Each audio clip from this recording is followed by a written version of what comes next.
नमस्कार विद्यार्थी मित्रांनो. आजच्या आपल्या लेक्चरमध्ये SPPU सावित्रीबाई फुले पुणे विद्यापीठाच्या FY BA NAP पॅटर्ननुसारचा मेजर सब्जेक्ट भारतीय अर्थव्यवस्था, इंडियन इकॉनॉमी, इको 101 थेरीचा सिलेबस आज आपण सविस्तर समजून घेणार आहोत. हा विषय थेरी आणि प्रॅक्टिकल अशा त्या ठिकाणी दोन्ही याच्यामध्ये आपल्याला त्या ठिकाणी अभ्यासायचा आहे. आपल्याला थेरीसाठी काय आहे सिलेबस तो आपण सविस्तर आजच्या लेक्चरमध्ये समजून घेणार आहोत. मुळात भारतीय अर्थव्यवस्था हा अभ्यास विषय सर्वच स्पर्धा परीक्षेसाठी अतिशय महत्त्वाचा अभ्यास विषय आहे. एखाद्या देशाची आर्थिक स्थिती समजून घेण्यासाठी हा विषय महत्त्वाचा आहे. तर पाहूया काय अभ्यासक्रमामध्ये आहे. तर फर्स्ट चॅप्टर जो आपला दिलेला आहे त्याचं टायटल आहे इंट्रोडक्शन टू इंडियन इकॉनॉमी, भारतीय अर्थव्यवस्थेची ओळख किंवा परिचय आहे, ज्यामध्ये 1.1मध्ये इकॉनॉमी मीनिंग अँड क्लासिफिकेशन आपल्याला 1.1मध्ये पाहायचं आहे. म्हणजेच अर्थव्यवस्था, त्याचा अर्थ आणि वर्गीकरण. 1.2मध्ये विकसित आणि विकसनशील अर्थव्यवस्था, दोन महत्त्वाच्या संकल्पना, दोन अर्थव्यवस्थेच्या प्रकार त्या ठिकाणी आपल्याला 1.2मध्ये पाहायचं आहे. Developed and developing economies. 1.3मध्ये आपल्याला पाहायचं आहे तिसरा महत्त्वाचा टॉपिक, तो म्हणजे इंडिकेटर्स ऑफ डेव्हलप्ड इकॉनॉमी, म्हणजे विकसित अर्थव्यवस्थेचे निर्देशक घटक आपल्याला त्या ठिकाणी 1.3मध्ये अभ्यासायचे आहेत. तर 1.4मध्ये आपल्याला पाहायचं आहे characteristics of Indian economy as developing economy, म्हणजे विकसनशील अर्थव्यवस्था म्हणून भारतीय अर्थव्यवस्थेची वैशिष्ट्ये आपल्याला 1.4मध्ये अभ्यासायची आहेत. परीक्षेच्या दृष्टीने हा टॉपिक महत्त्वाचा असेल हे विद्यार्थ्यांनी लक्षात घ्यायचं आहे. शेवटचा जो टॉपिक आहे 1.5 तो आहे major issues of economic development in India, म्हणजे भारतातील आर्थिक विकासाशी संबंधित प्रमुख समस्या. वेगवेगळ्या समस्या आपल्या भारतीय अर्थव्यवस्थेच्या पुढे आहेत, ते आपल्याला 1.5मध्ये आपल्याला त्या अभ्यासायच्या आहेत. एकूणच भारतीय अर्थव्यवस्था आणि भारतीय अर्थव्यवस्थेशी सुसंगत असे मुद्दे आपल्याला या प्रकरणामध्ये दिलेले आहेत. मुळात अर्थव्यवस्था ही आपल्याला या ठिकाणी याच प्रकरणामध्ये आपल्याला समजून घ्यायची आहे. त्याचे कॅरेक्टरिस्टिक्स आणि क्लासिफिकेशन आपल्याला प्रकरण 1मध्ये अभ्यासायचे आहे. चॅप्टर नंबर 2मध्ये त्याचं मुख्य टायटल आहे agriculture, industry and service sector in India. कोणतीही अर्थव्यवस्था जर आपल्याला समजून घ्यायची असेल तर त्या अर्थव्यवस्थेतील क्षेत्रनिहाय अर्थव्यवस्था ही समजून घ्यावी लागते. आणि त्यामध्ये 3 महत्त्वाचे क्षेत्र हे असतातच. जगाच्या कोणत्याही पाठीवरील असणाऱ्या कोणत्याही देशांमध्ये हे 3 सेक्टर त्या ठिकाणी असतात. म्हणून आपल्याला अर्थव्यवस्थेचा क्षेत्रनिहाय आढावा आपल्याला चॅप्टर नंबर 2मध्ये आपल्याला घ्यायचा आहे. ॲग्रिकल्चर, इंडस्ट्री आणि सर्व्हिस सेक्टर.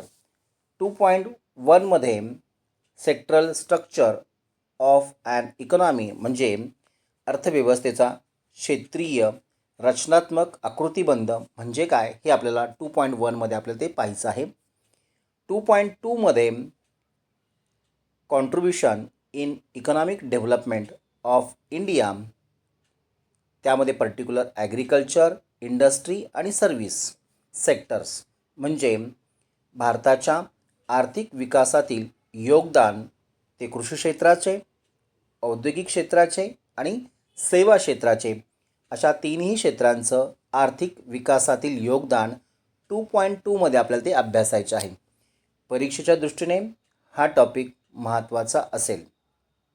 यामध्ये आर्थिक विकासात शेतीची भूमिका विचारली जाऊ शकतं किंवा आर्थिक विकासात उद्योग किंवा औद्योगिक क्षेत्राची भूमिका किंवा पर्यायाने तिसरा आर्थिक विकासात सेवा क्षेत्राची भूमिका विचारली जाऊ शकते.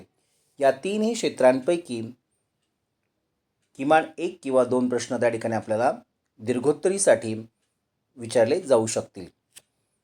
2.3मध्ये भारतातील स्थूल देशांतर्गत उत्पादन GDP आणि रोजगार याचे क्षेत्रीय वितरण याचा आपल्याला अभ्यास करायचा आहे.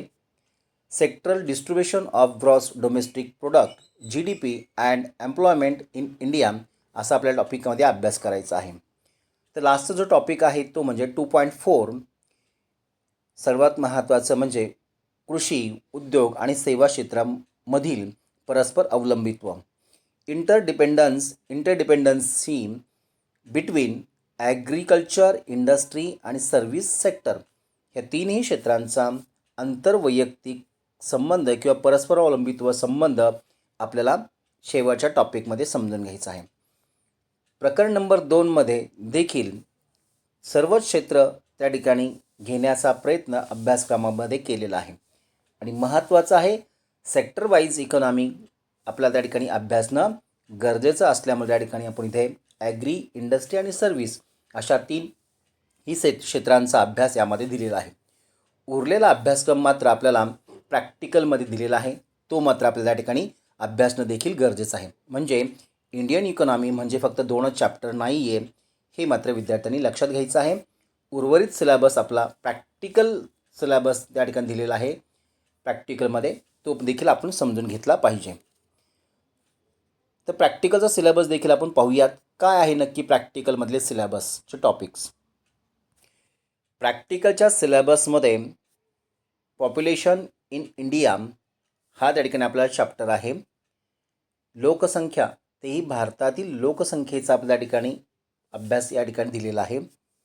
1.1मध्ये त्या ठिकाणी डेमोग्राफिक प्रोफाईल ऑफ इंडिया आपल्याला समजून घ्यायची आहे. म्हणजे भारतातील लोकसंख्येची त्या ठिकाणी आपल्याला स्वरूप आणि त्या ठिकाणी आपल्याला समजून घ्यायचं आहे. पिक्चर आपल्याला समजून घ्यायचं आहे. त्यामध्येच साईज अँड ग्रोथ, त्यामध्येच sex compositions, age composition, density of population, rural urban distribution, occupational distribution in India population आणि population as a human capital for economic development. म्हणजे आर्थिक विकासामध्ये मानव ही एक रिसोर्स त्या ठिकाणी मानवी साधनसंपत्ती म्हणून त्या ठिकाणी त्याचा कसा त्या ठिकाणी भांडवल म्हणून वापर केला जातो किंवा ती आर्थिक विकासामध्ये लोकसंख्या ही या ठिकाणी मानवी साधनसंपत्ती म्हणून त्या ठिकाणी आहे, त्याचे महत्त्व आपल्याला पाहिजे आहे. तसेच आपल्याला त्या ठिकाणी याच्यामध्ये काही महत्त्वाचे आपल्याला प्रॅक्टिकल्स या ठिकाणी त्याच्यावरती आधारित असणार आहे, ज्याच्यामध्ये पर्टिक्युलर 3 आपल्याला प्रॅक्टिकल घेणं अपेक्षित आहे. Conduct any 3 practical from following याच्यामध्ये दिलेल्या या टॉपिकमध्ये त्या ठिकाणी प्रॅक्टिकल तुम्हाला तुमचे शिक्षक त्या ठिकाणी देतील, हे मात्र आपल्याला लक्षात ठेवायचं आहे.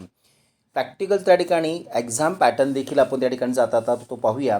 सर्वात महत्त्वाचं म्हणजे आपल्याला प्रॅक्टिकल जे आहे ते 50 मार्कासाठी असणार आहे. त्यामध्ये 35 मार्क्स आणि 15 मार्क. तर 15 मार्काची त्या ठिकाणी तुमची थेअरी असणार आहे. त्याबरोबर त्या ठिकाणी तुमचं सर्वात महत्त्वाचं 35 मार्कामध्ये त्या ठिकाणी प्रॅक्टिकल वर्क असेल आणि ओरल असेल. तर अशा पद्धतीने त्या ठिकाणी तुमचा हा जो सिलेबस आहे 2 थेअरी आणि 2 प्रॅक्टिकल असा केलेला आहे. फर्स्ट इयर BAला ज्या विद्यार्थ्यांनी इकॉनॉमिक्स हा विषय मेजर घेतलेला आहे अशा सर्वच विद्यार्थ्यांनी चॅनलला आत्ताच सबस्क्राईब करून घ्यायचं आहे.